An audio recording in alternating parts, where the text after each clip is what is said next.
nga ne yow entrepreneur nga. waaw man may entrepreneur. nga ne yow entrepreneur nga. entrepreneur bu mag sax wax ni. liggéey.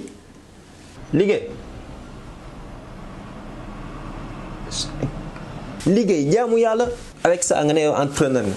li gën a yomb si proverbe wala fi sax munoo ko li jëm si liggéey. waaw mais xamoon naa ko dama ko plané gaan dama ko plané. ah d'accord lu métti. lu métti laa fi dafa tar gaan laa fi dafa tar fii lépp métti. yow yaa ngi nii lu pousse yow yaa stop yàkkamti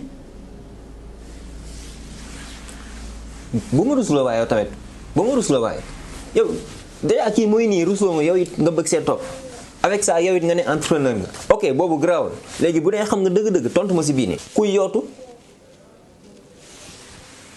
Fall tontu ma nag bu dee dëgg la dëgg tontu ma non wax ji yëpp dara ko tontu ma